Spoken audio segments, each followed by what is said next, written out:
বিসমিল্লাহির রহমানির রহিম। আজকে এই অনুষ্ঠানে উপস্থিত ঢাকা 17 আসনের বিভিন্ন সামাজিক অনুষ্ঠানের মঞ্চে উপস্থিত নেতৃবৃন্দ, সামাজিক সংগঠনের মঞ্চে উপস্থিত সম্মানিত নেতৃবৃন্দ, আমার সামনে উপস্থিত ঢাকা 17 অঞ্চলের গুলশান, বনানী, নিকেতন, বারিধারা, বাড্ডা সহ ক্যান্টনমেন্ট সহ সম্মানিত উপস্থিতিবৃন্দ, আসসালামু আলাইকুম। সাংবাদিক ভাইরা, আসসালামু আলাইকুম। এখানে আমি যখন বক্তারা বক্তব্য রাখছিলেন, আমি বসে বসে শুনছিলাম এবং চিন্তা করছিলাম যে কোন কোন বিষয়গুলোকে আমি অ্যাড্রেস করব। প্রথমেই আমাদের ব্যারিস্টার সাদাত যেই পয়েন্টগুলো দিয়ে কথা বলেছে, সাদাতের পয়েন্টগুলো শোনার পরে আমার কাছে মনে হয়েছে যে সাদাত যেই বিষয়গুলো উল্লেখ করেছে, খুব সম্ভবত আমরা যদি চিন্তা করি মোটামুটি ভাবে এই সমস্যাগুলো সারা বাংলাদেশেরই সমস্যা। খুব ছোট করে দেখলে বোধহয় আমরা গুলশানে এনেও যদি দাঁড় করে দেখবো যে একই সমস্যা সব জায়গায়।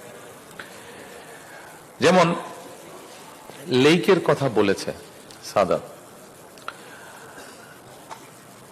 আমি শিওর আপনারা জানেন, আমরা আমাদের বাসায় এই মুহূর্তে ট্যাপ খুললে যেই পানিটা আসছে, এই পানিটার অধিকাংশটা আসছে মেঘনা নদী থেকে, কিছুটা আসছে শীতলক্ষ্যা নদী থেকে, বুড়িগঙ্গা থেকে বিন্দুমাত্র আসছে না। কেন আসছে না? বুড়িগঙ্গার পানিটা, বুড়িগঙ্গা কিন্তু সবচেয়ে কাছের নদী আমাদের ঢাকা শহরের, কিন্তু আসছে না বিভিন্ন ভাবে। যেই গুলশান লেক যেভাবে নষ্ট হচ্ছে বা নষ্ট হয়ে যাচ্ছে, যে কারণে এখানে আমরা যেটা শুনেছি সেই কারণ আছে। এছাড়া বুড়িগঙ্গার আশেপাশে বিভিন্ন মিল, ফ্যাক্টরি, ইন্ডাস্ট্রির যে গার্বেজ গুলো আছে বা ডিব্রিজ গুলো আছে বা ময়লাগুলো আছে, এগুলো সব গিয়ে পড়ে পড়ে বুড়িগঙ্গা নদীর পানিটা একদম পয়জন হয়ে গিয়েছে। আপনারা নিশ্চয়ই প্রায় প্রত্যেকেই কম বেশি দেখেছেন বুড়িগঙ্গা নদী, পানিটা একদম কালো হয়ে গিয়েছে। এবং আমি একজন এই ব্যাপারে এক্সপার্টিস আছে, বেশ কিছুদিন আগে কথা বলছিলাম, তা আমি তখন ওনাকে বললাম, জিজ্ঞেস করলাম যে কিভাবে সমস্যাটা সমাধান করা যায়। পাশ দিয়ে গেলে খুব ভালো স্মেলও হয় না বুড়িগঙ্গা নদীর পানি থেকে। তো ভদ্রলোক তখন আমাকে বললেন যে অ্যাটলিস্ট টেকনোলজি আছে, কিন্তু অ্যাটলিস্ট 2 মিটার করে নদীর রিভার বেডের মাটি 2 মিটার করে সরিয়ে ফেলতে হবে। 2 মিটার মানে প্রায় 6 feet. It is possible, very costly, but it is possible. এটি করা সম্ভব। অর্থাৎ আমি এখানে মূল যেটা কথা বলতেছি যে পানিটা পলিউট হয়ে গেছে, এক নম্বর এটা। দ্বিতীয়ত, শীতলক্ষ্যা নদী থেকে মোটামুটি ভাবে ঢাকা শহরের অর্ধেকের মতন পানি আসছে। এই শীতলক্ষ্যা নদীর পানি অর্ধেকের মতন পানি নষ্ট, অর্ধেকের মতন আমরা ব্যবহার করতে পারছি। যেহেতু অর্ধেক ব্যবহার করতে পারছি, সেই জন্য এখন মেঘনা থেকে পানি টেনে নিয়ে আসা হচ্ছে। কিন্তু মেঘনার দুপাশে আপনারা যদি খেয়াল করে দেখেন, মেঘনা নদীর দুপাশেও বহুত মিল ইন্ডাস্ট্রি হচ্ছে এবং বাসা বাড়ির বিভিন্ন সুয়েজ লাইন, যারা ওখানে বসবাস করছে, গিয়ে নদীতে পড়ছে।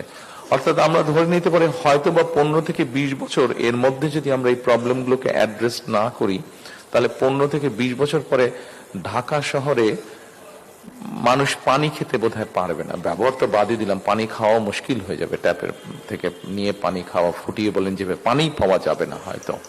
ঢাকা শহরে প্রতিদিন অন এন এভারেজ প্রায় 3 কোটি লিটারের মতন পানির প্রয়োজন হয়। তাহলে চিন্তা করেন, পাশের নদীটা নষ্ট হয়ে গিয়েছে, পরের নদীটা মোটামুটি নষ্ট হচ্ছে, তারপরের নদীটা এখনো ঠিকঠাক আছে কিন্তু নষ্ট হওয়ার উপক্রম হয়েছে। ট্রাফিক জ্যামের কথা বলেছেন। স্বাভাবিকভাবেই অনেক দিন পর দেশে এসেছি, কিন্তু দূর থেকে শুনেছিলাম অনেক কিছু, কিন্তু আসার পরে দেখলাম যে ভিন্ন কিছু। আপনারা এই দেশে ছিলেন, কি হয়েছে না হয়েছে আমি সেই তর্ক বিতর্ক গল্প যেতে চাই না। নর্মালি আমাদের দেশের রাজনীতিতে সাধারণত রাজনীতিবিদ, আমরা যারা রাজনীতি করি, দাঁড়ালে আমাদের যে অপোনেন্ট, সাধারণত তাদের সম্পর্কেই কথা হয়। সম্পর্কে তো কথা হয় না, তাদের বিরুদ্ধেই কথা বলা হয় সাধারণত। This is the regular practice বা নর্মাল প্র্যাকটিস। আমার কাছে মনে হয়েছে যে বিষয়টা বোধহয় অনেক দিন হয়েছে, 50 বছরের উপরে বোধহয় এই প্র্যাকটিসটা হয়ে গেছে। এখন যদি একটু প্র্যাকটিসটা বদলাই, এই প্র্যাকটিসটা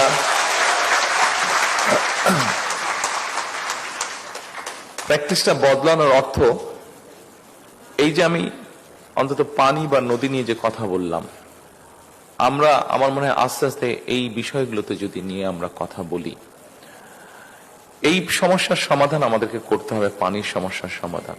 এই মুহূর্তে ঢাকা শহরে আমরা যদি এই জায়গায় গভীর একটা নলকূপ বসাই বা পানির জন্য আমরা ড্রিল করি এখানে, তাহলে দেখা যাবে আমার ধারণা এখানে অন্তত 600 ফিট, 500 থেকে 600 ফিট মিনিমাম আপনাকে ডেপথে যেতে হবে, না হলে পানি আপনি পাবেন না। অর্থাৎ আমরা সেটি সেচের জন্যই হোক গ্রাম অঞ্চলে, সেটি ঢাকা শহরে আমরা নিজেদের ব্যবহারের পানির জন্যই হোক না কেন, আমরা আমাদের আন্ডারগ্রাউন্ড ওয়াটার লেভেল এমন ভাবে আমরা ব্যবহার করছি যে পানির লেয়ার প্রতিদিন নিচে নেমে যাচ্ছে। বোধহয় এক মাসখানেক আগের ঘটনা হবে, ঢাকা শহরে কন্টিনিউ পরপর কয়েকদিন ভূমিকম্প হয়েছে। এখানে যারা আপনারা আজকে উপস্থিত আছেন মোটামুটি সবাই আপনারা বিষয়টি নিশ্চয়ই সেই কম্পনটা আপনারা অনুভব করেছেন যখন ভূমিকম্প হয়েছে, প্রায় প্রত্যেকে নিশ্চয়ই আপনারা। এই ভূমিকম্প হওয়ার আরেকটি অন্যতম কারণ হচ্ছে যে নিচ থেকে পানিটা খালি হয়ে যাচ্ছে, ভ্যাকিউম হয়ে যাচ্ছে, কাজেই এটা আরো ভয়াবহ রূপ ধারণ করছে। এছাড়া আরেকটি সিরিয়াস প্রবলেম ইদানিং দেখা যায় না, বাট গ্রাম অঞ্চলের দিকে গেলে বা ঢাকা শহরের বাইরে গেলে, ঢাকা শহরে এই সমস্যা আছে, আর্সেনিকের একটি সমস্যা আছে। কাজেই এই যে আন্ডারগ্রাউন্ড ওয়াটার, পানি নিয়ে যেহেতু কথা বলছি, লেকের পানি নিয়ে এসছে কথা বা পানি নিয়ে যেহেতু কথা বলছি, এই জন্যই আমি একটু লম্বা করছি বিষয়টা।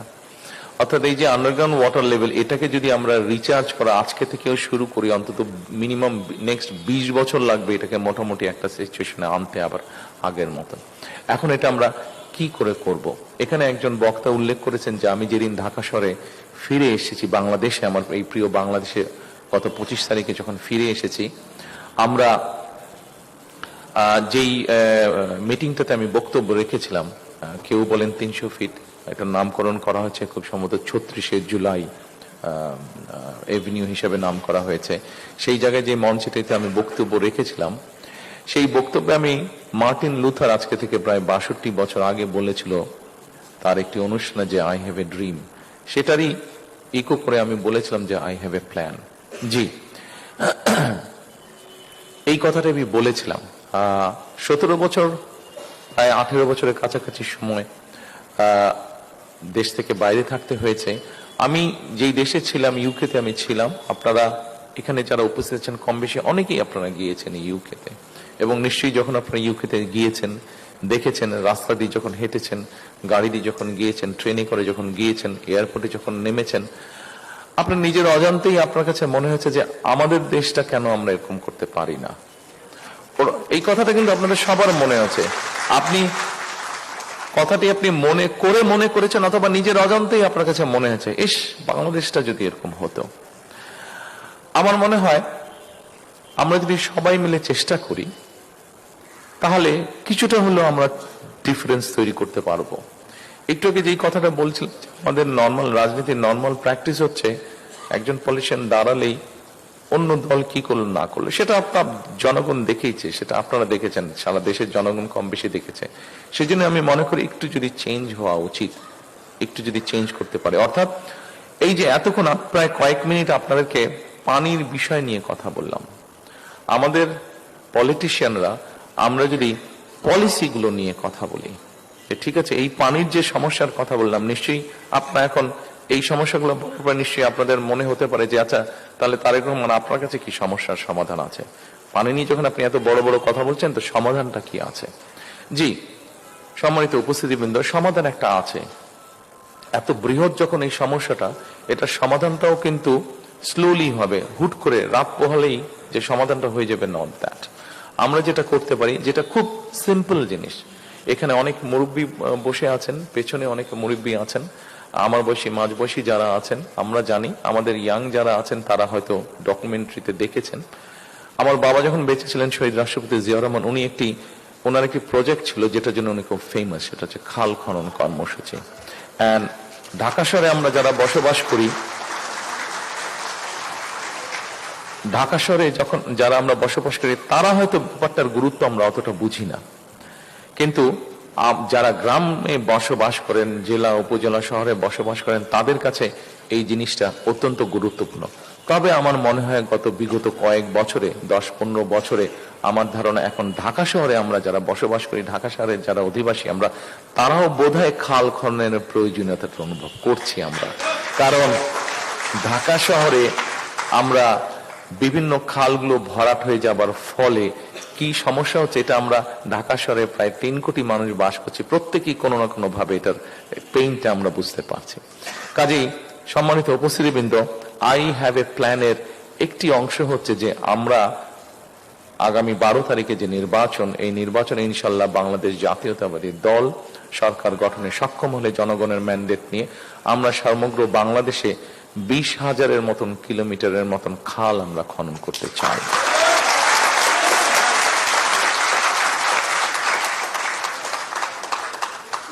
অবশ্যই এর মধ্যে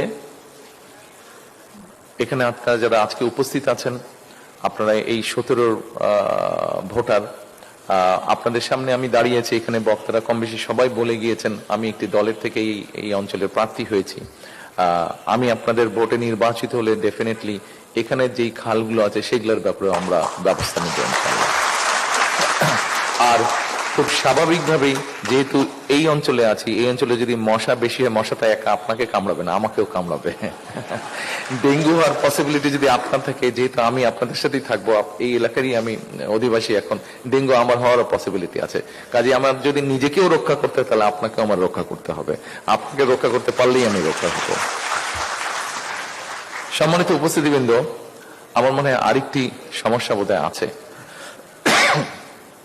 একটু আগে আমি বলেছি যে এখানে অনেকেই আপনারা আছেন যারা আপনারা ইউকেতে গিয়েছেন, লন্ডনে গিয়েছেন। আপনারা 25 তারিখে যখন আমরা নামলাম, স্বাভাবিকভাবেই প্রায় 17-17.5 বছর আগে যখন দেশ ছেড়ে চলে যেতে বাধ্য হয়েছিলাম, আমার কাছে 25 তারিখে নামার পরে মনে হলো আমি যতটুকু সবুজ দেখে গিয়েছিলাম, মনে হয় সবুজের পরিমাণ অনেক কমে গিয়েছে। ঢাকা শহরের সবুজের পরিমাণ আমার কাছে মনে হচ্ছে অনেক কমে গিয়েছে। যখন প্রথম দিন তো বুঝে উঠতে পারিনি, কারণ প্রথম দিন চারিদিকে এত মানুষ, আমি শুধু মানুষের ভিড় দেখেছি, আমি পরিষ্কার বাইরে কিছু দেখতে পারিনি। পরের দিন থেকে যখন বিভিন্ন জায়গায় যাওয়ার সুযোগ হয়েছে, তখন আমার কাছে মনে হয়েছে যে চারিদিকে গ্রে খুব বেশি, চারিদিকে একটা ড্রাই ভাব। এবং এর ভেতরে যে সময় আমি আসতে পারছিলাম না, আসার সুযোগ হয়নি, প্রায় পত্রিকায় পড়তাম যে ঢাকা শহর পৃথিবীর সবচেয়ে পলিউটেড শহরগুলোর মধ্যে একটা শহর। পলিউটেড কয়েকটি 2-3টি শহরের মধ্যে ঢাকা শহর কম্পিটিশন করছে ফার্স্ট হবে কে পলিউশনের দিক দিয়ে। প্রায় বোধহয় কয়েকবার ঢাকা শহর ফার্স্ট হয়েছে পলিউশনের দিক দিয়ে। সম্মানিত উপস্থিতিবৃন্দ, আমার আই হ্যাভ এ প্ল্যানের মধ্যে একটি প্ল্যান আছে, এটি ঢাকা শহর তো অবশ্যই আছে, শুধু ঢাকা শহর না, ঢাকা শহর নিয়ে সমগ্র বাংলাদেশের নিয়ে একটি প্ল্যান আছে আমাদের প্ল্যান হচ্ছে আমরা 5 বছরে আমরা 25 কোটি গাছ আমরা রোপণ করতে চাই, বছরে 4 থেকে 5 কোটি গাছ। আপনারা হয়তো বলতে পারেন তারেক রহমান আপনি বলে দিলেন, এতই সহজ নাকি 4 থেকে 5 কোটি গাছ রোপণ করা প্রতি বছর? এই প্রশ্নটা হওয়া স্বাভাবিক। আপনাদের কারো হয়তো জানা আছে, সবার জানা না থাকলেও আমাদের যে 465টির মতন উপজেলা আছে, 465টি উপজেলা, প্রত্যেকটি উপজেলায় এক একটি সরকারি নার্সারি আছে। এই সরকারি নার্সারিগুলোর বা গার্ডেন সেন্টার নার্সারি যেটাই আমরা বলি না কেন, এই নার্সারিগুলোর প্রোডাকশন ক্যাপাসিটি, অর্থাৎ চারা তৈরি করার capacity round about 25,000 on an average. আমরা যদি এটাকে প্ল্যান করে পুশ করি, এটা 40,000-এ নিয়ে যাওয়া যায়। আচ্ছা, এটা হলো 465টা। এর বাইরে আমি শুনেছি, আমি দেখিনি, আমি যতটুকু শুনেছি ইনফরমেশনের ভিত্তিতে, উত্তরা সহ আমাদের যে উত্তরা আছে, উত্তরায় বোধহয় অনেকগুলো প্রাইভেট নার্সারি আছে, গুলশান এলাকাতেও প্রাইভেট নার্সারি বেশ কিছু আছে। এভাবে সমগ্র বাংলাদেশে যত প্রাইভেট নার্সারি আছে এবং সরকারি আরো যেগুলো আছে সবগুলো মিলে প্রায় 100,000, 1 লাখের মতন সারা দেশের নার্সারি আছে। এবং এগুলাকে যদি আমরা পুশ করি, সবগুলাকে প্রায় 40 থেকে 50,000 বছরে চারা উৎপাদন করা সম্ভব। আমাদের একটি টিম, আমাদের দলের মধ্যে সবাই যে সেই টিমের সদস্য তা না, কেউ কেউ সেই সদস্য, বাট মোস্টলি সেই টিমের সদস্য এক্সপার্টসরা ছিলেন যারা এই বিষয়ে কাজ করেন। সেটি জাহাঙ্গীরনগর ইউনিভার্সিটির টিচাররা তার মধ্যে ছিলেন, সেটি দেশে বাংলাদেশি মানুষ, কিন্তু বাইরে এই বিষয়ে এনভায়রনমেন্টাল বিষয়ে এক্সপার্ট, এরকম মানুষ নিয়ে আমরা একটা টিম বানিয়েছিলাম প্রায় 2 বছর আগে, এবং সেই মানুষগুলো প্রায় 2 বছর ধরে কাজ করেছেন। টেকনাফে যেই গাছটি হবে সেই গাছটি তেঁতুলিয়াতেও হবে, কিন্তু অত ভালো হবে না, কারণ 500 মাইলের ডিস্টেন্সে ক্লাইমেট, সয়েল এর কিছু ডিফারেন্স আছে। হবে কাঁঠাল গাছ তেঁতুলিয়াতে হবে, কাঁঠাল গাছ টেকনাফে হবে, কিন্তু কিছুটা এদিক ওদিক হবে। ওই টিমটি কাজ করেছে, তারা কাজ করে মোটামুটি ভাবে তৈরি করেছে যে আমাদের উত্তরে কত, দক্ষিণে কত, পূর্বে কেমন, পশ্চিমে কেমন, কি কি ধরনের গাছ হতে পারে যেগুলো আমাদের এনভায়রনমেন্টকে হেল্প করবে, যেগুলা এয়ারটাকে রিফ্রেশ করবে। এবং এখন নিশ্চয়ই আপনাদের এখানে অনেকেই আছেন, আপনারা যারা জানেন, যাদের একটা ধারণা আছে যে এখন হিট সেন্সিং দিয়ে কিন্তু আপনি মোটামুটি ভাবে জায়গা বের করে ফেলতে পারবেন যে একটা জায়গায় কি পরিমাণ গাছ আছে। হিট সেন্সিং দিয়ে বের করে ফেলা সম্ভব, সেটা স্যাটেলাইট, থ্রু স্যাটেলাইট সেটা বের করে ফেলা সম্ভব। আমরা বাংলাদেশের বিভিন্ন জায়গাগুলো বের করেছি, যেই জায়গাগুলোতে আমরা ছোট ছোট ছোট করে ফরেস্ট গড়ে তুলবো। কাজে কাজটা এতটুকু পর্যন্ত আমরা এগিয়ে রেখেছি। বিভিন্ন সরকারি জায়গা আছে যেই জায়গাগুলো অন্যভাবে অকুপাইড হয়ে আছে, সেই জায়গাগুলোকে খালি করে নিয়ে সেখানে কিভাবে ফরেস্টেশন করা যায়, কোন ধরনের গাছগুলো রোপণ করলে পরে সেই গাছগুলো এয়ারটাকে বেটার পিউরিফাই করবে। যেমন একটি নিম গাছ আছে, নিম গাছ সাধারণত নর্মাল গাছ যে পরিমাণ অক্সিজেন তৈরি করে, একটা নিম গাছ 3 ডবল বেশি অক্সিজেন তৈরি করে। এটা নিশ্চয়ই আপনাদের অনেকেরই জানা আছে। কাজে এইভাবে আমরা আমাদের আই হ্যাভ এ প্ল্যানের মধ্যে এটি আরেকটি প্ল্যান, কিভাবে আমরা এয়ারটাকে ফিল্টার করব বা আমাদের পরিবেশগুলোকে তৈরি করব। সম্মানিত উপস্থিতিবৃন্দ, একটি কথা এসছে এখানে, সকালবেলায় কালকে আমি সিলেট চলে যাব, ইনশাল্লাহ পরশুদিন থেকে সিলেট থেকে আমরা আমাদের নির্বাচনী পরিচালনা কাজ অফিসিয়ালি শুরু করব। তো সিলেট যেতে হবে, আমি যাব কালকে বিকালে, আমি প্লেনে চলে যাব, আমি এবং আমার স্ত্রী ডক্টর জুবায়দা, আমরা প্লেনে যাব, কিন্তু গাড়ি যেগুলো আমরা ব্যবহার করবো গাড়িগুলো সকালবেলায় চলে যাবে। কেন আমি কথাটি বলছি আপনাদেরকে, কারণ কথাটি একটু আগে এখানে এসছে একজন বক্তার কথায়। তো যারা যাবেন তারা যখন কথা বলছিল আজকে না গতকালকে, তো আমি তখন সামনে ছিলাম যে যেই কয়টা 6-7টা গাড়ি যে যাবে, তো টাইমিংটা ঠিক হচ্ছে যে কখন যাবে। তা আমি জিজ্ঞেস করলাম যে অত সকালে যেতে হবে কেন, এত তো বেশি দূর না। বললো যে আমরা যদি অমুক টাইমের মধ্যে বের না হই ঢাকা শহর থেকে, তাহলে 2 ঘন্টার ট্রাফিক জ্যামে আমরা আটকে যাব। ঢাকা শহর থেকে বের হওয়াতে একটা যুদ্ধের মতন অবস্থা। আমি শুনে একটু ঘাবড়েই গেলাম প্রথমে। এটি একটু আপনাদের সামনে আমি সকলকে একটু হালকা করার জন্য এইভাবে কথাটি বললাম। বিষয়টি নিয়ে ধারণা আমার ছিল, তবে ধারণাটা এত ভয়াবহ হবে এতটা আমি এক্সপেক্ট করিনি আসার আগে পর্যন্ত। প্রায় বছরের মতন হবে, বছরখানেক আগে বুয়েটের একজন এক্সপার্ট আছেন, উনি ট্রাফিক বিষয় এক্সপার্ট, ওনার সাথে আমি আলাপ করছিলাম যে আচ্ছা ঢাকা শহরে ওনারা অলরেডি কাজ করেছেন কিছু কিছু জায়গায়, যে ঢাকা শহরে কিভাবে ট্রাফিকটাকে ইমপ্রুভ করা যাবে। আমরা অনেকগুলো আসার পরে তো আমি দেখেছি, এর আগে পত্রপত্রিকায় দেখেছি যে ফ্লাইওভার গুলো ঢাকা শহরে করা হয়েছে, ফ্লাইওভার দিয়ে গাড়ি ঘোড়া চলাচল করছে, কিন্তু ফ্লাইওভার দিয়ে ঢাকা শহরে 3 কোটি মানুষ থাকে। 3 কোটি মানুষের মধ্যে আমি এটি একটি পেপারে পড়েছিলাম, তাদের রিসার্চ আমি পড়েছিলাম যে এই 3 কোটি মানুষের মধ্যে খুব সম্ভব 17 থেকে 20% মানুষ শুধুমাত্র ফ্লাইওভার ইউজ করবে ঢাকা শহরে, আর বাকি সব মানুষ কিন্তু ফ্লাইওভারের বাইরে থাকছে। সো কি পরিমাণ অর্থ ব্যয় করা হয়েছে, আপনি যেরকম পাবলিক রিসোর্স কি পরিমাণ স্পেন্ড করা হয়েছে, কিন্তু শুধুমাত্র ম্যাক্সিমাম 20% মানুষ সেই ফ্লাইওভারের সুবিধা পাচ্ছে। আমি ভদ্রলোকের সাথে কথা বলেছিলাম যে সলিউশন কি হতে পারে, যেহেতু উনি এক্সপার্ট, সেই জন্য আমরা তো যদি এখানে আমরা বসি আমরা সব সলিউশন দিয়ে দিতে পারবো, কিন্তু সেই সলিউশন কিন্তু আসলে সলিউশন হবে না। আমাদেরকে যেই বিষয়ের এক্সপার্ট তার সাথে সেই বিষয়ে কথা বলতে হবে এবং তাদের কাছ থেকে মতামত নিয়ে কাজটি করতে হবে। তো উনি যেহেতু এই বিষয়ে এক্সপার্ট, ওনার সাথে আমি কথা বলেছিলাম, শামসুল হক সাহেব। এটি আমি, আপনারা যারা ইউরোপে গেছেন আপনারা দেখেছেন, ইউকেতে গিয়েছেন বা ইউরোপের বিভিন্ন দেশে গিয়েছেন, আপনারা দেখেছেন যে পাবলিক ট্রান্সপোর্টটাকে ডেভেলপ করার মাধ্যমে কিন্তু সমস্যার সমাধান করা সম্ভব ম্যাক্সিমাম ক্ষেত্রে।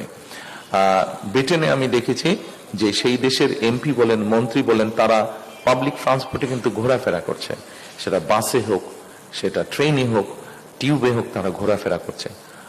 আমরা নিশ্চয়ই পারবো, কেন পারবো না? ওরা যদি পেরে থাকে আমরাও পারবো। তবে বিষয়টা হচ্ছে এখানে যে কিভাবে পাবলিক ট্রান্সপোর্টটাকে ডেভেলপ করা যায়। সেটি মোনোরেল হতে পারে, metro rail costly, metro rail থেকে লেস কস্টলি হচ্ছে মোনোরেল, এবং ওটাকে ওনাদের বক্তব্য এক্সপার্টের হিসাবে ওনারা যে আমাকে যেটা প্রেজেন্ট করেছেন যে সেটা মনোরেলটাকে বসানো ইজি, আবার আপনি ওটাকে কন্টেনের মতন আবার আরেক জায়গায় নিয়ে গিয়েও বসাতে পারবেন, এবং ওটার খরচও কম। খরচ কম হলে স্বাভাবিক ওটার ভাড়াও কম হবে, সাধারণ মানুষের চলাচলের জন্য ওটা সুবিধা হবে। কাজে মনোরেলগুলোকে আমরা ওনাদের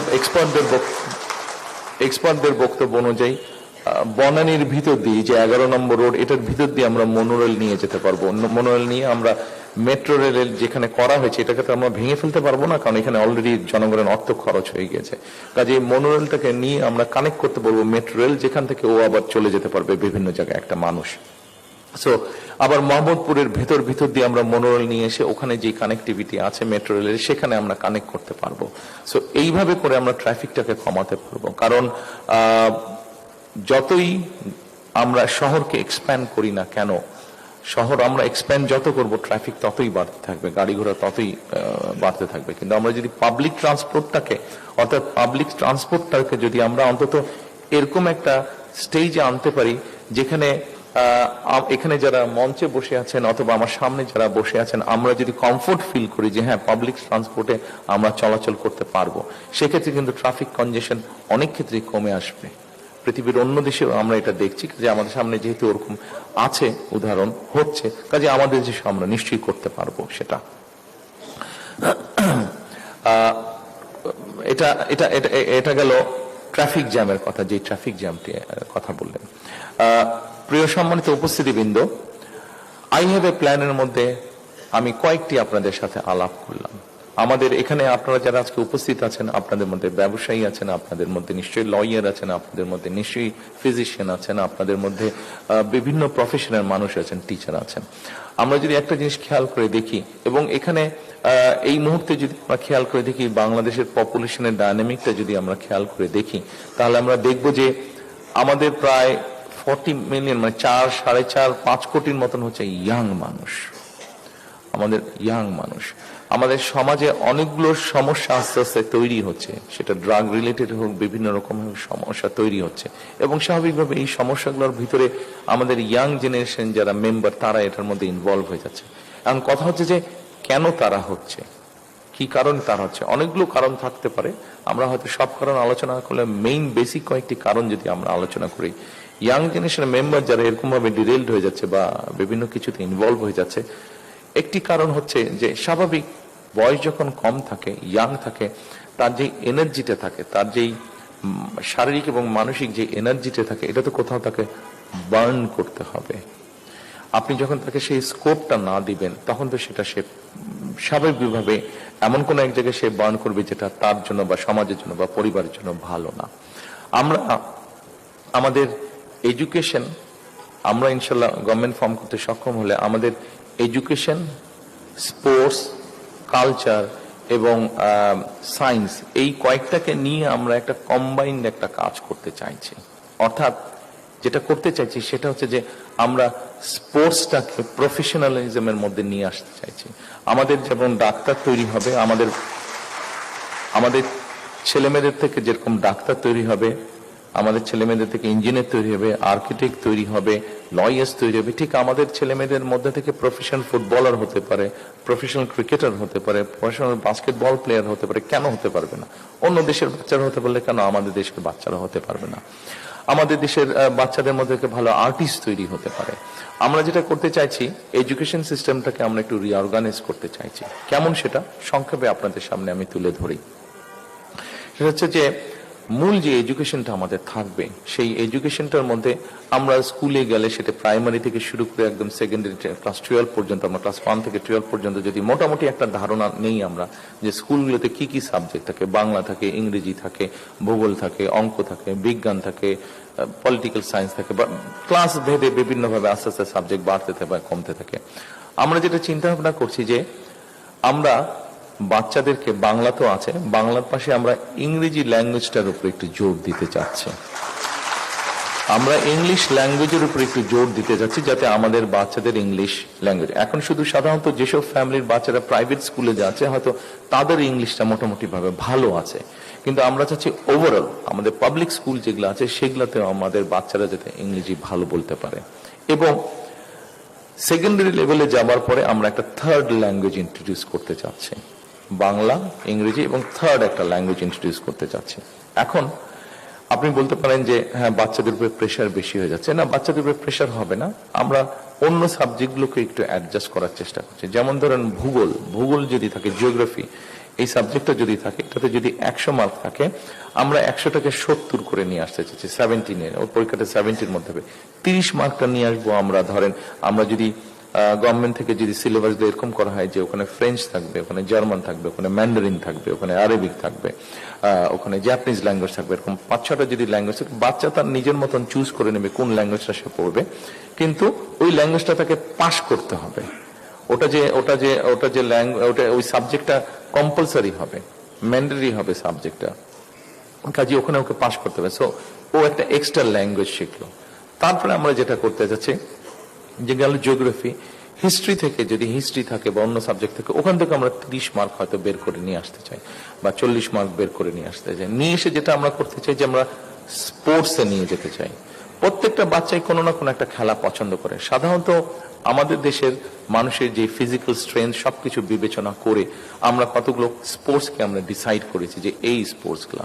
এখন স্বাভাবিকভাবে আমাদের বাচ্চাদেরকে যদি বাংলাদেশের মানুষকে যদি ম্যারাথন দেন আপনি, অলিম্পিকে যে ম্যারাথন হয়, পারবে না, জেনেটিক কারণেই আমাদের পক্ষে সম্ভব নয়। সেটা আমাদের প্র্যাগমেটিক রিজন থাকতে হবে, জেনেটিক কারণে আমাদের মানুষের ওই স্ট্যামিনাটা নেই, পারবে না। তাহলে যেটাতে পারবে আমরা সেরকম কতগুলো স্পোর্টস, অর্থাৎ ইন্টারন্যাশনালি যেগুলোতে কম্পিট করতে পারবে, আমরা অনেকগুলো বিষয়ে হাত দেবো না, কয়েকটি বিষয়ে হাত দেবো যেখানে আমরা সাকসেসফুল হতে পারবো। এরকম কতগুলো স্পোর্টসকে আমরা বাছাই করে নেব, স্পোর্টসকে বাছাই করে নিয়ে সেগুলো আমরা বাচ্চাদেরকে দেবো, এবং কম্পালসারি তাকে ওটা স্পোর্টসটা করতেই হবে। তাকে ওটা পরীক্ষার মতন হবে। সেটা বাস্কেটবল হতে পারে, ভলিবল হতে পারে, ক্রিকেট হতে পারে, ফুটবল হতে পারে, ব্যাডমিন্টন হতে পারে, টেবিল টেনিস হতে পারে, চেস হতে পারে, যেটাই হোক, কিন্তু একটা স্পোর্টস তাকে করতে হবে। আচ্ছা, এই গেল একটা।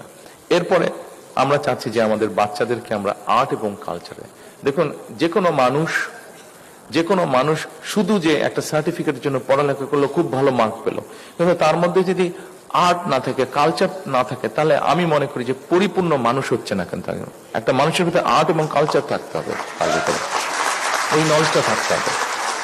আমরা সেই জন্য আমার নিজের যেরকম ছোটবেলা থেকে সম্ভব হয়নি, এটা আমার নিজের দোষেই সম্ভব হয়নি। ইটস নট দ্যাট যে আমার প্যারেন্টস আমাকে দিতে পারেনি, নট দ্যাট, বাট এফোর্ড করতে পারেনি, নট দ্যাট, বাট বাংলাদেশে এরকম অনেক ফ্যামিলি আছে যাদের প্যারেন্টসরা, বাচ্চার হয়তো ইচ্ছা আছে গিটার বাজানো শিখবে, বাচ্চার হয়তো ইচ্ছা আছে গান গাইতে শিখবে, বাচ্চার হয়তো ইচ্ছা আছে বাঁশি বাজানো শিখতে চায়, কিন্তু প্যারেন্টস হয়তো এফোর্ড করতে পারছে না।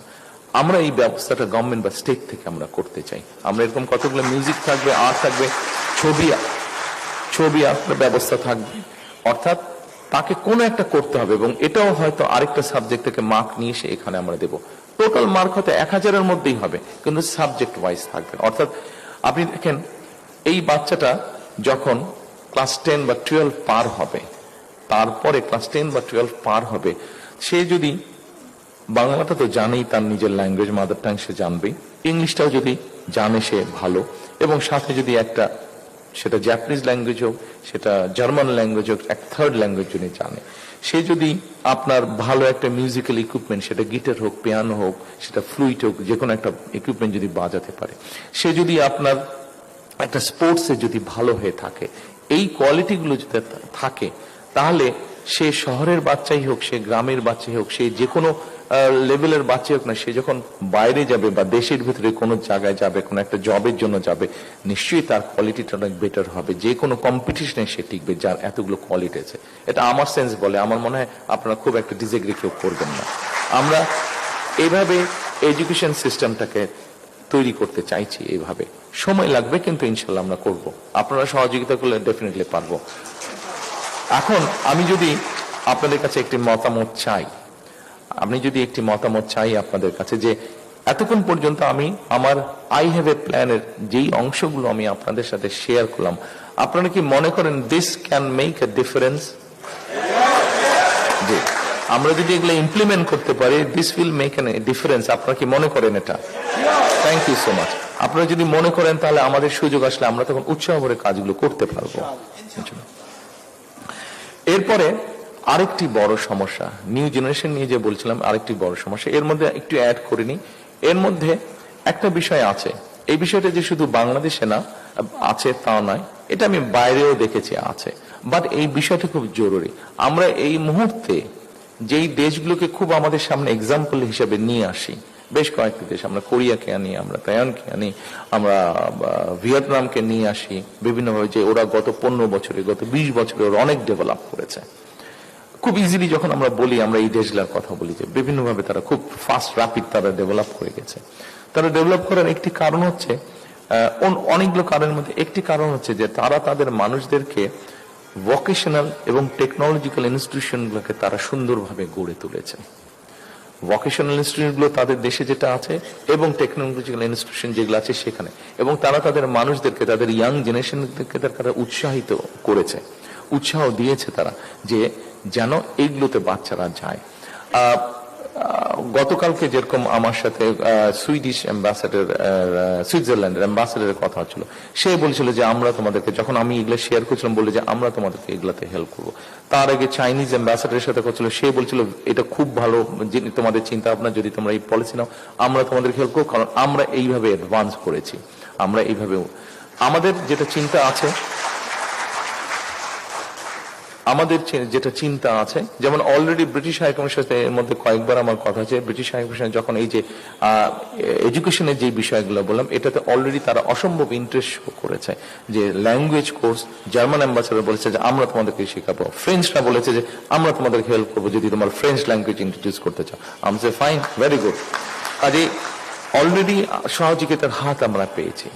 আমরা যেটা মোটামুটি ভাবে চিন্তা ভাবনা করেছি যে আমরা সিলেবাসটাকে যখন রিঅর্গানাইজ করব, প্রাইমারি স্কুল থেকে একদম ক্লাস 12 পর্যন্ত, আমরা ক্লাস 8 পর্যন্ত, আমরা ক্লাস 5 থেকে শুরু করে ক্লাস 8 পর্যন্ত আমরা থিওরিটিক্যাল জিনিসগুলো শেখাবো বাচ্চাদেরকে, বিভিন্ন ভোকেশনাল, সেটা ইলেকট্রিক্যাল হতে পারে, সেটা মেকানিক্যাল হতে পারে, বিভিন্ন ভোকেশনাল বিভিন্ন থিওরিটিক্যাল শেখাবো, এবং ক্লাস 9 থেকে ক্লাস 12 পর্যন্ত আমরা প্র্যাকটিক্যাল নলেজ গুলো, তাদেরকে প্র্যাকটিক্যাল ক্লাসগুলো শুরু হবে ক্লাস 9 থেকে।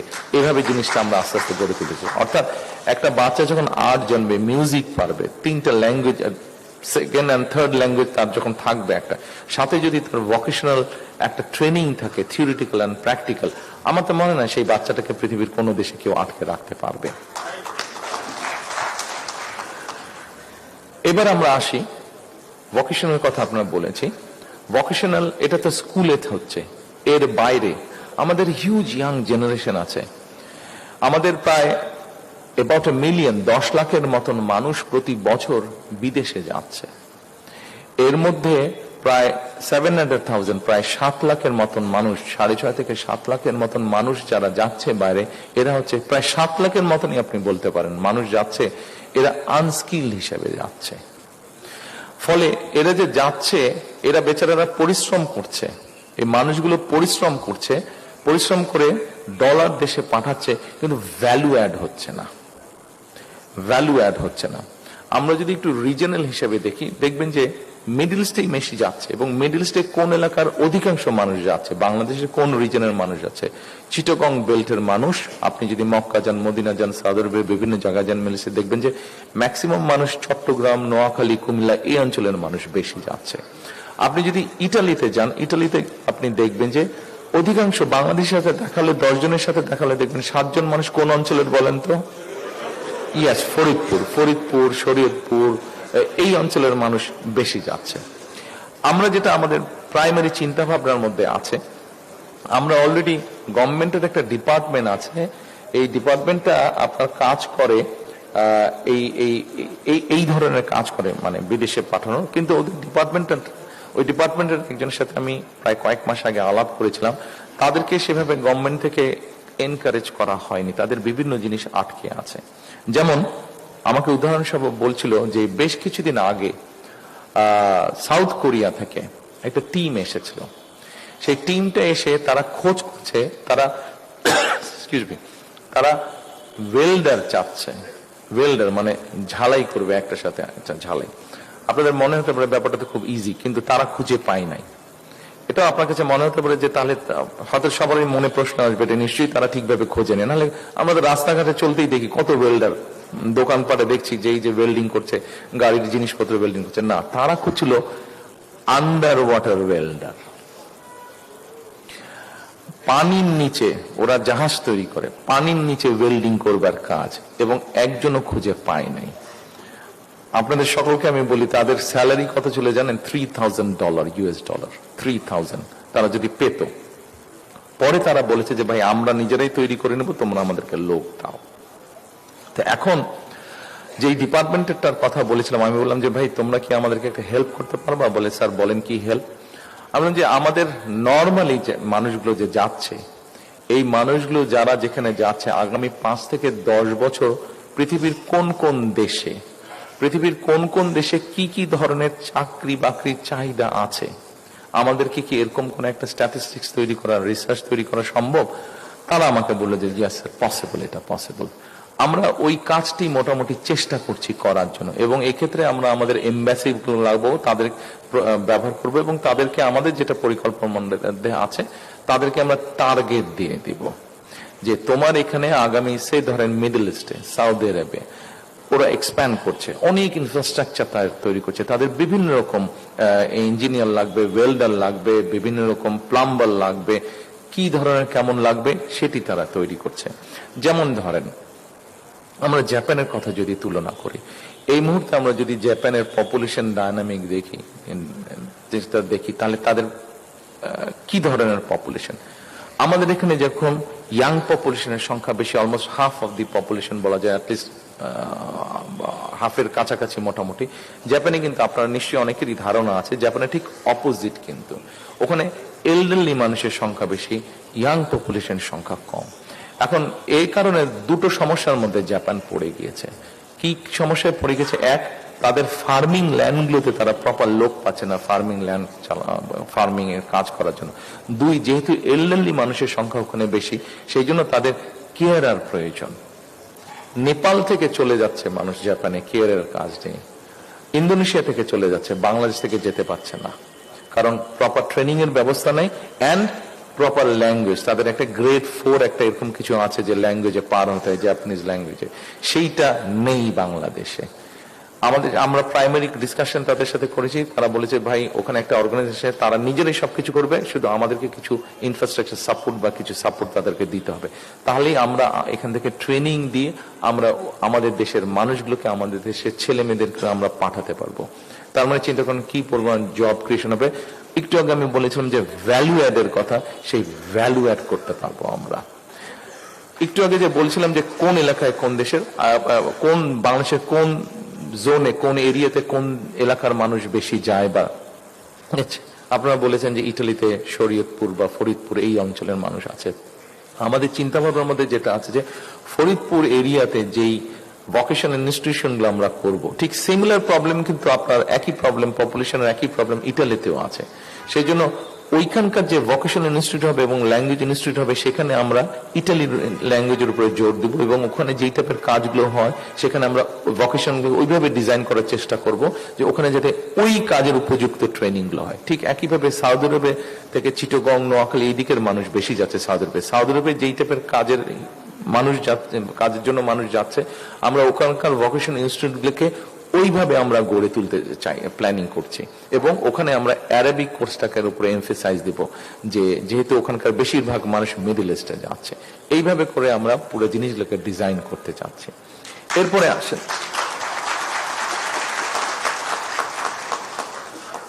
আমাদের এই মুহূর্তে খুব সম্ভব দেশে 3 কোটির মতন বেকার, অফিসিয়াল রেকর্ড, আমার ধারণা আনঅফিসিয়ালি আরো বেশি হবে। বলে যে প্রতি বছর 2 মিলিয়নের মতন মানুষ অ্যাড হচ্ছে এটার সাথে, কাজে সবকিছু মিলালে এটা সংখ্যা অনেক বেশি হবে।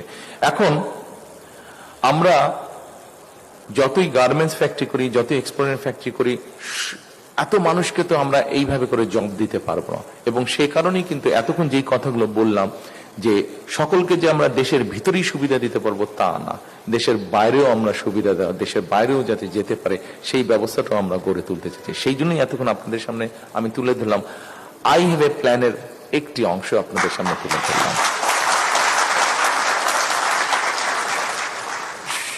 সম্মানিত উপস্থিতিবৃন্দ, সম্মানিত এলাকাবাসী, এরপরে আমাদের ইয়াং জেনারেশনের বিরাট একটা অংশ আছে যারা অনলাইনে কাজ করে। কেউ হয়তো ডাটা প্রসেসিং এর কাজ করছে, কেউ হয়তো ডিজাইনিং এর কাজ করছে, কেউ হয়তো কন্টেন্ট মেকিং এর কাজ করছে। এদের বিরাট একটা অংশের একটা সমস্যা আছে। বিরাট একটা অংশের বলবো কেন, বলা যায় মোটামুটি সকলের একটা সমস্যা আছে। এরা বিদেশে যে কাজ করছে এবং কাজের বিনিময়ে যে পারিশ্রমিকটা তারা পাচ্ছে, সেই পারিশ্রমিকটাকে তারা আনতে পারছে না, দেশে আনতে পারছে না অফিসিয়াল ওয়েতে, প্রপার ওয়েতে। পেপ্যালের কথা আপনারা কম বেশি সবাই জানেন, ধারণা আছে আপনাদের। পেপ্যাল সহ আরো কয়েকটা এরকম ইনস্টিটিউশন আছে যারা এই ট্রানজেকশন গুলো করে। পেপ্যালের এখানে কোনো অফিস নেই। আচ্ছা, আমরা অলরেডি প্রাইমারিলি তাদের সাথে কথা বলেছি, এরকম আরো দু একটা ইনস্টিটিউট পেপ্যাল সহ তাদের সাথে কথা বলেছি, ভাই তোমরা আসো বাংলাদেশে, আসলে তোমাদেরও যেমন বিজনেস হবে, আমাদের মানুষরা উপকৃত হবে। আচ্ছা, এখন আসেন, এই যে যারা আমাদের ইয়াং জেনারেশনের যারা এই কাজগুলো করছে, এদের আপনি খেয়াল করে দেখবেন ইন্টারনেটের একটা সমস্যা আছে।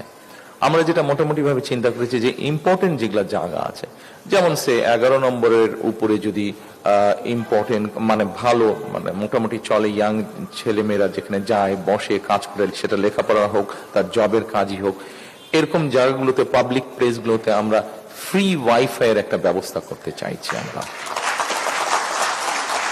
ফ্রি ওয়াইফাইটা কেমন হবে?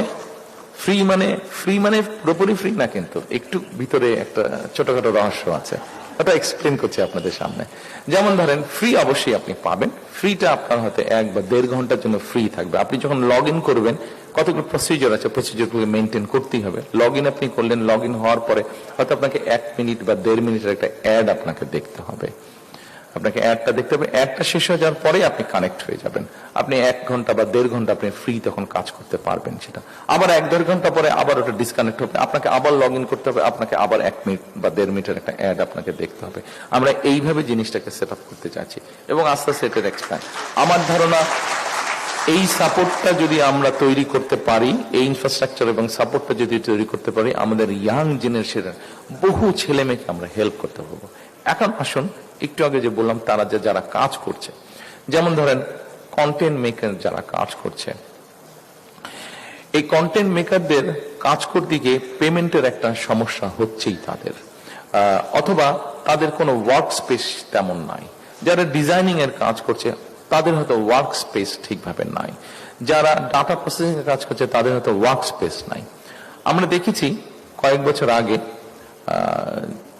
যারা এই দেশ থেকে পালিয়ে গিয়েছে, যারা এই দেশের মানুষের ভোটের অধিকার কেড়ে নিয়েছিল, তাদেরকে আমরা দেখেছি in the name of making IT park, অনেক বড় বড় বাংলাদেশের বিভিন্ন জায়গায়, খুব সম্ভবত এরকম প্রায় 43টার মতন আছে, 43টার মতন IT park, in the name of IT park Virat building বানিয়েছিল তারা, কিন্তু ওই বিল্ডিংটাতে কোনো কাজ হয় না। অনেকগুলা বন্ধ হয়ে পড়ে আছে, অসামাজিক কাজ হয়, এবং অনেকগুলোতে আপনার কমিউনিটি সেন্টার হচ্ছে, বিয়ে শাদী হচ্ছে, মানুষের জন্মদিন পালন হচ্ছে আইটি পার্কের মধ্যে।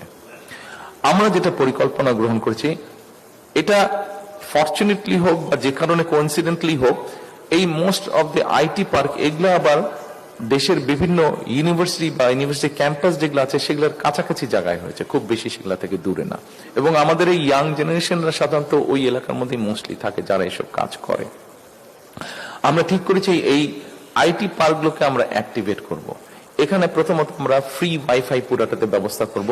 দ্বিতীয়ত, এরকম কাজ যারা করে তারা যদি তাদের অথেন্টিকেটি মানে আইডি দিতে পারে, জেনুইন দিতে পারে যে ইয়াস ও এরকম কাজের সাথে জড়িত, he is into IT business, ও হয়তো ট্রেডিং করছে অনলাইনে, ও হয়তো ডিজাইনিং এর কাজ করছে, ও হয়তো ডাটা প্রসেসিং এর কাজ করছে, তাহলে ওকে আমরা ওখানে একটা ফ্রি ওয়ার্কিং স্পেস দেব। তাকে আমরা ফ্রি একটা ওয়ার্কিং স্পেস দেব।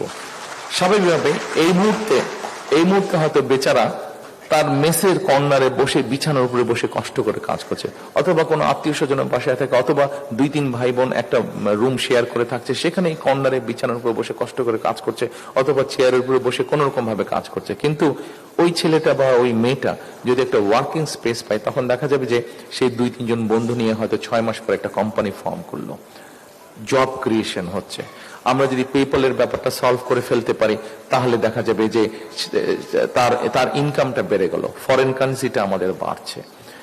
এইভাবে আমরা পুরো জিনিসগুলোকে আমরা চিন্তা করছি। এখানে আপনারা নিশ্চয়ই অনেকেই আছেন যারা আপনারা ব্যবসা বাণিজ্যের সাথে জড়িত, বিভিন্ন ম্যানুফ্যাকচারিং এর সাথে আপনারা জড়িত। স্বাভাবিকভাবে এই অঞ্চলে আমাদের বক্তারা বলে গেছেন, এই অঞ্চলে একটা অন্য অঞ্চলের সাথে একটা বড় ডিফারেন্স হচ্ছে, এই অঞ্চলে দুই দিকেরই এক্সট্রিম মানুষ বাস করছেন, যারা মোটামুটি ভাবে সমাজের অনেক উপরে এবং যারা সমাজের নিচে। যাই হোক, সবাইকে দরকার একটা সমাজকে চালানোর জন্য। এখানে আমরা যদি একটা জিনিস দেখি, সেটা হচ্ছে যে যারা এখানে আছেন আপনারা অনেকেই ম্যানুফ্যাকচারিং এর সাথে আছেন। এই মুহূর্তে আমরা যদি চিন্তা করি, আমরা দেখব যে আমাদের মেইন ফরেন কারেন্সি আর্নিং সোর্সটা কি। মেইন সোর্স দুটো, একটা হচ্ছে গার্মেন্টস, অনেকেই এখানে বোধহয় আমার সামনে বসেছেন যারা ওন করেন গার্মেন্টস ফ্যাক্টরি, আর আরেকটা হচ্ছে আমাদের রেমিটেন্স, আমাদের প্রবাসীরা কষ্ট করে যে রেমিটেন্স পাঠাচ্ছেন সেই রেমিটেন্স। আমাদের একটি পরিকল্পনা আছে, সেই পরিকল্পনা হচ্ছে আপনি যদি একজন এন্টারপ্রেনার হয়ে থাকেন এবং আপনি যদি এসে সরকারকে বলেন যে গার্মেন্টসটা ফ্লোরিশ করেছে কেন, গার্মেন্টসটা ফ্লোরিশ করার একটা অন্যতম মূল কারণ হচ্ছে বন্ডেড ফ্যাসিলিটি। বন্ডেড ফ্যাসিলিটি, ওয়্যারহাউসের যে ফ্যাসিলিটিটা, বন্ডেড ওয়্যারহাউস ফ্যাসিলিটি, এটা হচ্ছে এক্সপ্যান্ড করার, ভালো করার, ফ্লোরিশ করার একটা অন্যতম মূল কারণ। আমরা চাচ্ছি এই জিনিসটাকে একটু এক্সপ্যান্ড করতে, এই ফ্যাসিলিটিটা এক্সপ্যান্ড করতে। ধরুন আপনি এই কলমটা আপনি তৈরি করবেন, কিন্তু এই কলমটা তৈরি করবেন এবং এটা আপনি একটা কলম ফ্যাক্টরি তৈরি করলেন এবং এই ফ্যাক্টরিতে ধরেন মাসে 1000 পিস কলম তৈরি হয় এবং এই পুরো 1000 পিস কলম আপনি এক্সপোর্টের জন্যই তৈরি করবেন, নট ফর লোকাল কনজাম্পশন। আমরা চিন্তা ভাবনা করছি এরকম এক্সপোর্ট 100% এক্সপোর্টের জন্য যারা যেটি তৈরি করবেন আমরা তাদেরকে সেই বন্ডেড ফ্যাসিলিটি, ওয়্যারহাউস ফ্যাসিলিটিটা আমরা দিব। শুধু এটা গার্মেন্টস এর মধ্যে সীমাবদ্ধ থাকবে না, এটিকে আমরা এক্সপ্যান্ড করতে চাইছি। যে কোনো এক্সপোর্ট ওরিয়েন্টেড ইন্ডাস্ট্রির ক্ষেত্রে আমরা এই জিনিসটা ইন্ট্রোডিউস করতে চাইছি। সম্মানিত উপস্থিতিবৃন্দ, সম্মানিত এলাকাবাসী, আই হ্যাভ এ প্ল্যানের এরকম আরো কিছু আছে, আমি বললে রাত হয়ে যাবে, আমি আর বেশি সময় আপনাদের নিতে চাই না। আমি মনে করি যে যতটুকু আজকে এই দোয়া মাহফিল অনুষ্ঠানে আপনারা আমাকে সুযোগ দিয়েছেন, প্রথমে আমি আবারও কৃতজ্ঞতা প্রকাশ করছি আপনাদের সকলের কাছে যে আপনারা এই দোয়া মাহফিল অনুষ্ঠান আয়োজনের মাধ্যমে আমার মরহুম পিতা জিয়াউর রহমান এবং মরহুমা মাতা খালেদা জিয়ার প্রতি যে শ্রদ্ধা, সম্মান আপনারা দিয়েছেন, তার জন্য আমি, আমার পরিবার আপনাদের কাছে কৃতজ্ঞ। আপনাদের প্রতিবেশী হিসাবে, আপনাদের এলাকার অধিবাসী হিসাবে আমি আন্তরিকভাবে আপনাদের সকলের কাছে এবং যে সামাজিক সংগঠনগুলো এই অনুষ্ঠানটি আয়োজন করেছেন, যে নেতৃবৃন্দরা আয়োজন করেছেন, আমি প্রত্যেকের কাছে আন্তরিকভাবে আমি এবং আমার পরিবার কৃতজ্ঞ।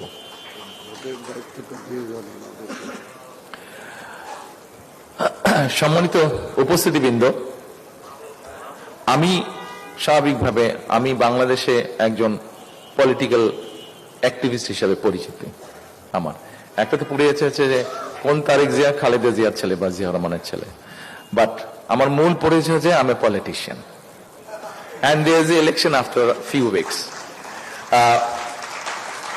আজকের এই দোয়া মাহফিল অনুষ্ঠানে যেহেতু আমি আপনাদের এলাকার অধিবাসী, আপনাদের প্রতিবেশী, আপনাদের এখানে অনেকেই নিশ্চয়ই আছেন যারা আপনারা এই এলাকায় বেড়ে উঠেছেন, বড় হয়েছেন। আমিও এই এলাকাতেই কিন্তু বড় হয়েছি, বেড়ে উঠেছি, কাজে আমি আপনাদেরই একজন। তো যেহেতু আমি একজন পলিটিক্যাল অ্যাক্টিভিস্ট, একজন পলিটিশিয়ান এবং কয়েকদিন পরে ইলেকশন, স্বাভাবিকভাবেই ইলেকশন রুলের বাধ্যবাধকতার কারণে আর 24 ঘন্টা পরে হয়তো বলতে পারবো, এখন বলতে পারছি না, কিন্তু কি বলতে চাইছি নিশ্চয়ই আপনারা বুঝতে পারছেন।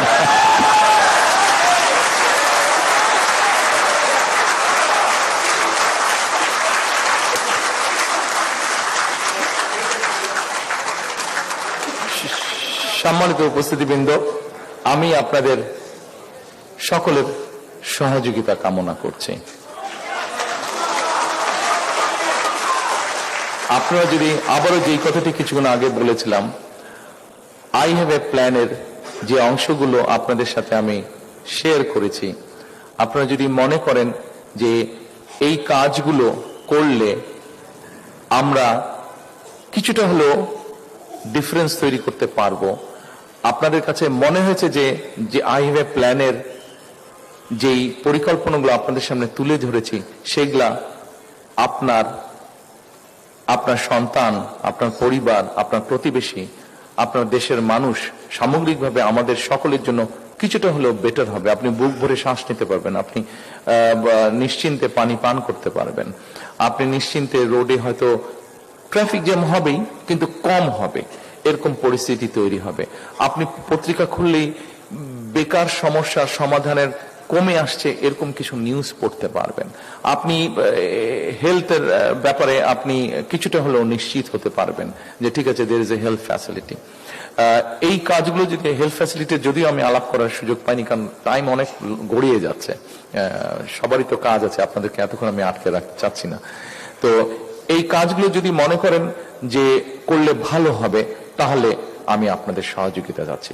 এ কারণেই সহযোগিতা চাচ্ছি যে as because I have a plan, we have a plan, এবং যখন we have a plan, আমি কারো উদ্দেশ্যেই বলতে চাচ্ছি না, নর্মাল সাধারণত নির্বাচন আসলে স্বাভাবিক প্রত্যেক দলই তাদের ম্যানিফেস্টো দেয়। ম্যানিফেস্টো তো ম্যানিফেস্টোই, আমি কোন রাজনৈতিক দলকে আঘাত করতে চাইছি না। ম্যানিফেস্টো তো ম্যানিফেস্টো, ম্যানিফেস্টো একটা দিতে হবে, একটা প্রসিডিউর বা একটা ট্রেডিশন বা একটা প্র্যাকটিস দিবেই।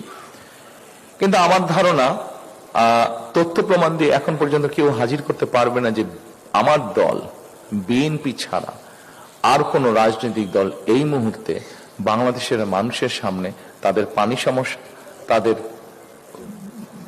বেটার এনভায়রনমেন্ট সমস্যা, তাদের হেলথ সমস্যা, তাদের এডুকেশন সমস্যা, তাদের ইয়াং জেনারেশনের জব অপরচুনিটি, এগুলো নিয়ে স্পেসিফিক কোনো পরিকল্পনা দিতে পেরেছে বলে আমার জানা নেই। যেহেতু আমি প্রথমেই বলেছি যে বললে অপোনেন্ট সম্পর্কে অনেক কথা বলতে চাই, কিন্তু সেই কথা বলে কিন্তু আমাদের সমস্যার সমাধান হবে না।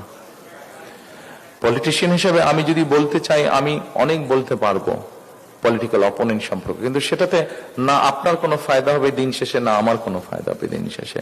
আমি হয়তো কিছু হাততালি পাবো, তারপর আমি চলে যাবো, আপনারা যে যার ঘরে চলে যাবেন, কিন্তু সেটা একবার শূন্যতায় ভরা। কিন্তু আমার বিশ্বাস, আমি আপনাদের সামনে এতক্ষণ আমার যেই পরিকল্পনার কথাগুলো তুলে ধরেছি, নিশ্চয়ই আমি আপনাদের মধ্যে কিছু হলেও আশা জাগাতে পেরেছি। কারণ there is a plan, because there is a plan। আপনাদেরকে আমি জানি না এই কথাটি কতটুকু সঠিকভাবে বলা। হেলথ, যেমন হেলথের ব্যাপারে যদি বলি, আপনারা শুনলে ভয়ই পাবেন কেউ, কারণ আমি যখন শুনেছিলাম যখন বুঝলাম, ওনারা আমাকে যখন বললেন কথাটা, আমার কাছে রীতিমতন ব্যাপারটা ভয়ই লেগেছে। দুটো ছোট্ট পয়েন্ট। যেদিন আমি আমাদের হেলথ নিয়ে যারা কাজ করছেন, তারা যে সবাই আমার দলের না, তার মধ্যে প্রায় 12 জনের মতন ছিলেন। 12 জনের মধ্যে বোধহয় 3 জন ছিলেন আমার দলে থেকে, বাকি সবাই কিন্তু প্রফেশনালস। তারা তাদের সেক্টরে দে আর এক্সপার্টস। দুটো বিষয় বলি, এই মুহূর্তে আপনার যদি হঠাৎ করে শারীরিক কোনো সমস্যা হয়, আপনি যদি একটা অ্যাম্বুলেন্স কল করেন, আপনি অ্যাম্বুলেন্স পাবেন না? পাবেন না। ঢাকা সহ বাংলাদেশ বাদ দিলাম, খোদ ঢাকা শহরে there is no central ambulance system।